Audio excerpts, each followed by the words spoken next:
The Pelicans make a sneaky good signing as they pick up one of their summer league standouts and put him on a two-way contract. We're going to talk about that, also give you an update on Trendon Watford's contract situation, and also say farewell to Hunter Dickinson inside this edition of Pelicans Digest. What's good with it, my people? This Melz On The MIC back once again inside Pelicans Digest. Thank you so much for tapping in with us. And the Pelicans have been busy today, man. Lots of moves being made by the Pels, including one that a lot of people are pretty jazzed about, picking up one of their summer league standouts in Malik Dia. We're going to talk about that inside this episode. But first, got to let you know that you can follow us right now on X at Pelicans Digest. And also hit that subscribe button if you haven't done it yet. This is where you get the best analysis, opinions, and more about the New Orleans Pelicans right here on Pelicans Digest. And yesterday we told you about the Pelicans picking up Trendon Watford, who they signed to a contract, and we really didn't have all the details on it. It was being reported at first that it was a training camp deal, but now we're learning from Malik Dia and others that he has acquired the 15th roster spot on the Pelicans, according to reports that are coming out today. Malik Dia broke the news today saying that per sources, the Trendon Watford deal is a non-guaranteed minimum. There is a $250,000 guarantee, which moves up to $500,000 if he is not waived before the first day of the season. The contract will be fully protected if not waived by December 30th. That means he is the 15th roster spot.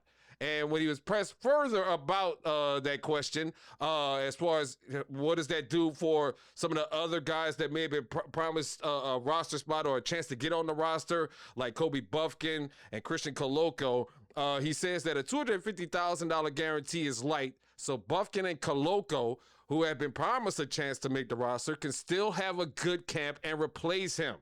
It can also mean that the Pelicans are in a position for a 2-for-1 trade that opens another roster spot. So with him saying, now to me, I was low-key confused about this because usually those non-guaranteed contracts that had those same stipulations, even Buffkin's and Koloko's deals had that same stipulation that they can make the roster and be waived by December if things don't work out. So it still will be a battle in training camp, regardless. Even though Watford will be holding the 15th roster spot as of now, he could still lose it, according to Malik Dia. So we're going to keep an eye out on that again. This seems like this is going to be a very interesting training camp for the Pelicans. And there's a couple of guys that are still going to be fighting for a roster spot. Even though it says that Watford is the 15th roster spot, there's still a chance for him to lose it. So he's going to probably have to show out in camp and show what he can do. Or Buffkin and Koloko, I think the pressure is going to be more on them now to show and prove, as opposed to Watford, who is, again, a 5-year veteran of the NBA, has played on multiple teams already. So there, you have that. We have an update on that. And so do that information what you will, but we're going to keep an eye on that as we always do. Also, today, the Pelicans, though, have signed Malik Dia, who was a standout in summer league, one of the top players. I had concerns about his defense, but he has good offensive skills, and he's now going to be a two-way player. The Pelicans today, according to Dylan Sanders, have signed. Oh, pardon me, not Dylan Sanders. Let me get that graphic wrong. That one came from Shams earlier today. That the Pelicans are signing forward Malik Dia to a two-way NBA deal. Undrafted out of Ole Miss, Dia averaged 10 points and 5 rebounds for the Pelicans in summer league in July. And again, he was one of the better big men as far as in the forward position for the Pelicans in summer league. And you know, like I said, I still have my concerns about him. But I am glad that he's getting this opportunity at the end of the day, because again, he stood out as one of the bigger players in summer league this year, along with Buffkin, and I still think Marquise Noel needs to get a shot, but you know, Diaz stood out, especially when you consider the need for, I guess, more bigs in that Pelicans front court. But according to Dylan Sanders, one trend that the Pelicans were pleasantly surprised with as far as with Dia was his ability to hit a jumper. And he was impressive with those shots. His shot selection, not so much, but the shots that he did put up that were in a good range and were good looks, he hit those. He had been around 34 to 35% from three-point for most of his career, but that plummeted to 27% on 2.3 attempts per game last year for the Ole Miss Rebels. The fact that he looked natural and went up in efficiency was a great sign. And Dylan Sanders went on to write on his article at Roundtable that in order for Dia to make the team, he will need to continue to work on his defense. Again, that's the issue that I had with Dia, was his defensive presence. He is stronger than he is quick, which could be a great thing, as Joe Dumars stated, that this team needs to be tougher this year. Dia needs to prove that he can get stops, and then perhaps the team will call him up to the full-time roster. So with that being said, as of right now, you have an entire 15-man roster that are on standard contracts for the Pelicans. And once Dia got signed, you thought that the roster was complete because you had major quota as far as three-way contracts, but that changed about 2 hours after Dia was signed, when the Pelicans announced that they have waived Hunter Dickinson.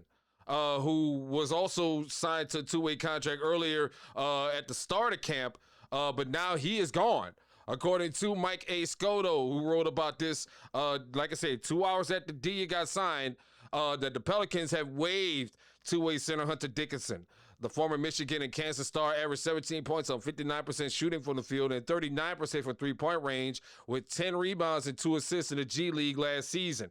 Of course, he had a couple of games where he had triple-doubles, had 36 rebounds in one game, and had some insane numbers. But once again, we saw this in Summer League, and it seemed like we've seen it in real-time action late in the games last season. He just can't keep up with NBA speed. He seems slower. He doesn't seem like he could jump. And so it was kind of baffling to see that they signed Dickinson back to a two-way contract. I also understood it because their options were low as far as big men go.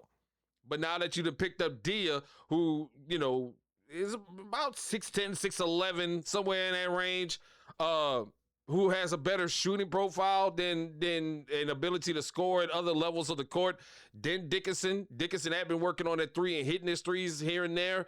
But again, his lack of movement and his lack of ability to adjust to the NBA speed and pace of the game, I think did him in the long run. So as of right now, you have one two-way roster spot left. And so right now, the question is, what is going to be the battle in camp now? Is it going to be a battle for the two-way spot? Or will one of these guys show and prove to a level where Watford or one of these other guys could get taken? Or are the Pelicans setting up for a trade? There's a lot of talk about that. Once again, everybody's been itching for this team to do something in terms of a trade. And a lot of people are starting to trend towards the fact that they believe Watford and somebody else could get packaged up in a deal, in a 2-for-1 deal, to go get somebody, maybe a Benedict Mathurin or MPJ, something like that, which I don't think is going to happen.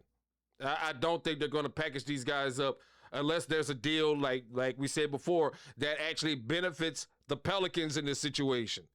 Again, I as bad as I want them to do something with this roster instead of running it back the way it is, it's just nobody seems to want to make a deal with the Pelicans that's going to benefit the Pels in order to make it shake.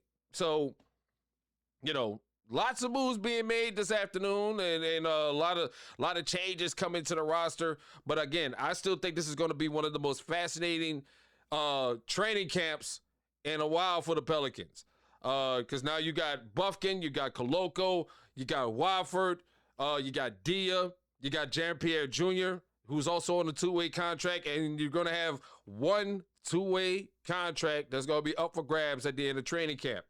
Who do you think is going to get that spot? I would love to know, who do you think is going to get that spot? It could be out of Dia. I mean, Dia's locked in, but yeah, it's just going to be fascinating, man. It's going to be a fascinating thing to see with this training camp. We'd love to know your thoughts, though. Are you pleased with the Dia signing?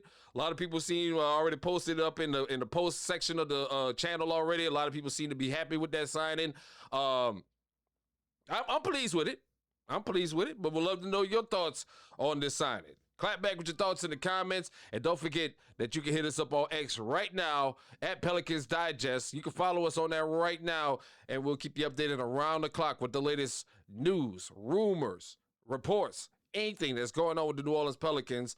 I'll be here to help decipher it for you right here on Pelicans Digest. It's Melz talking about those Pels. Looking forward to being in the city next week, man. Coming down there for the Kanye West concert in the Superdome next Friday. Super excited about that.